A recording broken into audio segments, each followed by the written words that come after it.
Let's get talking about the Ableton drum rack. One of my favorite ways to arrange drum parts. I'm using this all the time, and I can't wait to share some of its most powerful utilities with you. Let's dive in. I'm going to create a MIDI track. Control-Shift-T, or again, up to create, insert MIDI track. That also works. I'm going to call this drum rack. And over on the left side here, if I go over to drums, at the very top, you'll see drum rack. So scroll all the way up, and I'm going to drag that drum rack over to drum rack. Now you actually don't have to create this MIDI track first. You can just take drum rack, boom, drag it straight in. That also works. So again, I'm going to make sure that I make this yellow just because I like to organize as I go. I'm going to delete these other three here. What I will say is that if you shift click these and do Control G and say something like all samples, you now have a group that you can collapse. You can organize your drum beat very easily. You can also apply effects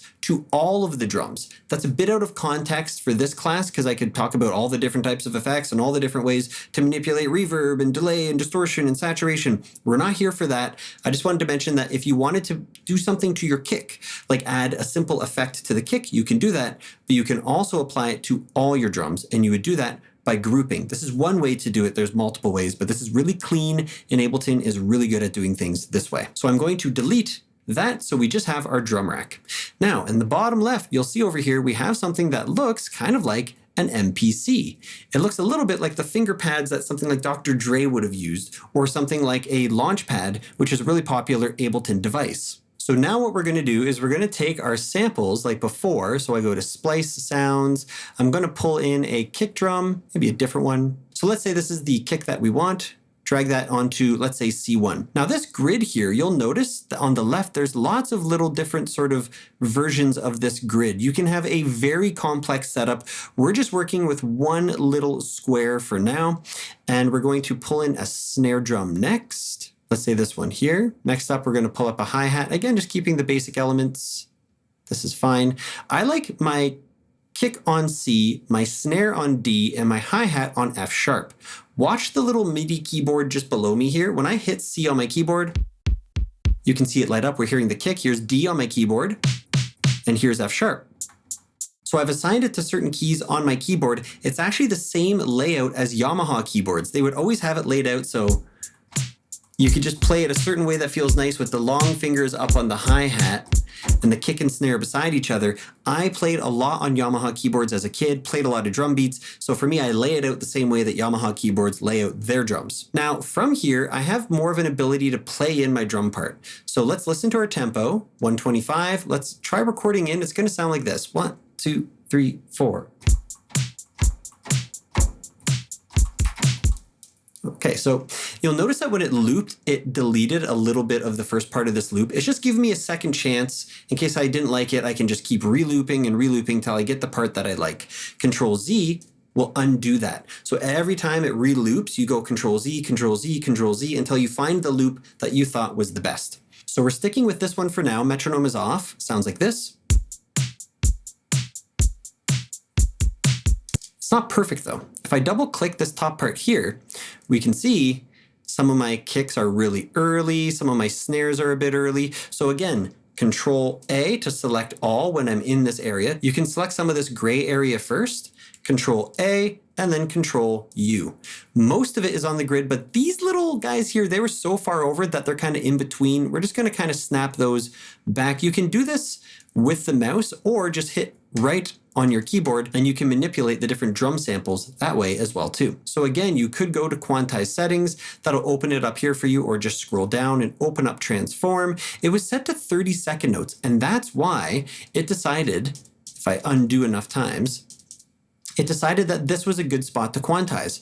But if I had set it to 1/8 notes and then do a Control A, Control U, now everything is perfectly on those 1/8 notes. Let's give a listen. Now it's really perfect. Maybe I want that sort of drum sampler sound, early Daft Punk days, but maybe I want some groove. We still have some of these grooves that I pulled in when we were talking about loops. Let's set this 8/68 and give a listen. Significantly more swung. So again, the same way that you can play around with drum loops, you can also play around with these individual drum samples to apply the same effects. Now, when we're working with MIDI, there are other tools available. If you look over to the left here, we have pitch and time. This invert tool is kind of neat. It's going to take all the top samples, bring them down to the bottom, and the bottom ones go to the top. So I hit invert, boom. This reminds me of a song from the 90s. Da, da, da, da. Hey! Ba, da, da, da. Just listen again. Okay, so I wouldn't have thought to do that on my own, but again, just simply hitting invert gives a really cool result. Now we've perfected everything and we've applied swing, but it sounds like perfect swing. What if I want to humanize things a bit? You hit the humanize button. Go figure. I hit humanize, and you'll notice if we zoom in a bit, I hit humanize, things are slightly off, but not much. It's just going to add that little humanized flair. If you want it more humanized, you can considerably mess things up a bit and apply it with this little slider here so that things are more or less humanized. I thought 10% worked pretty well, so let's humanize 10%. And then we're going to also tap into one other little function here, the reverse function. Check this out. When I hit reverse, it's going to take the entire MIDI information and flip it this way. So we can flip it this way with invert, or we can flip it this way with reverse. Let's check it out as it's now reversed. Okay, so not so great, but this can be really cool with like chord progressions and melodic lines down the line. Lastly, if I hit this little legato button, that's going to take all the MIDI information so it touches each other. It's going to elongate everything so it touches the next little piece of MIDI. That being said, with drums, this isn't super important because everything is transient. But if this is a violin sample, versus all the way to that next note, that could be very valuable. Hitting legato looks like this, but if you listen, things sound the same to us. So generally with drums, I wouldn't use legato, but it's up to you. Now, one other thing I should mention is that if I go over to the drum rack, every one of these samples that I select, you'll notice that you can see the sample over here with lots of ways to manipulate that sample. I'm not going to go through every little granular piece of detail here, but I will show you the things that I think are most important. Let's say I want my snare drum to be changed a bit. I can take these outside sliders and change where the beginning of that sample plays from. So instead of, I could have, or just a little piece of the tail. So if there's like an annoying click at the beginning of the sample, you could pull that in a bit. But maybe this is too abrasive. Another thing you could try is the fade in option. So as you pull this up, you'll see this sort of dark triangular sort of angle that comes in here. This is going to be your fade in. And that can really soften the transient. So you can manipulate where does the sample start from and how much does that sample fade in. Same thing works on the back end. You can choose where the sample finishes and you can choose how it fades out. This is going to control the sound of the length of the sample. So the fade in controls the amount of punch or snap. The fade out controls the length. From here, we can play around with transpose to make the sound higher or lower. There's +5. Here's -5. And of course, all of this stuff you can automate. In other words, you can tell Ableton at certain points I want it +5, at other times I want it -5. You automate the information so that as the song is playing, it can change those values for you. I haven't really talked too much about automation yet, so for right now, it's out of context, but keep in mind you can automate all this stuff. Another thing that's really important are the way these two knobs work together. Volume velocity and volume. This volume to velocity knob is really important because let's say you're producing EDM or hip hop. You want your kick and snare to be the same volume every time. Now there's some deviation here depending on how much groove you want to apply, but the last thing you want is a sort of 4 to the floor kick in a club and one of the kicks is a bit weaker accidentally. So if I pull this down to 0, there's 0% fluctuation based on how I play the note. If I play this snare sample quiet on my keyboard, or loud, it's the same volume that you're hearing. Doesn't matter how hard I press that key. If I turn this up all the way, now it's very sensitive. I can play quiet or loud and it will change. So for now, what I'd recommend is probably keeping your kick and snare at 0 or close to 0. We're going to set the kick there as well, but that's going to bring down the volume a little bit and you can compensate that with this volume knob. So for now, I'm going to actually just set this. I'm going to click it, 0, enter, same on the kick. Click it, 0, enter. Now we have something that sounds like this. This snare sounds wacky, so we're just going to pull this back out. Okay, but where you want the fluctuation of these volumes is likely in your upper percussion like hi-hats and cymbals and these sort of elements that add a whole lot of groove to your loop. So for the hi-hat, for example, if I go to 0 and I set this to 0, listen to the sound.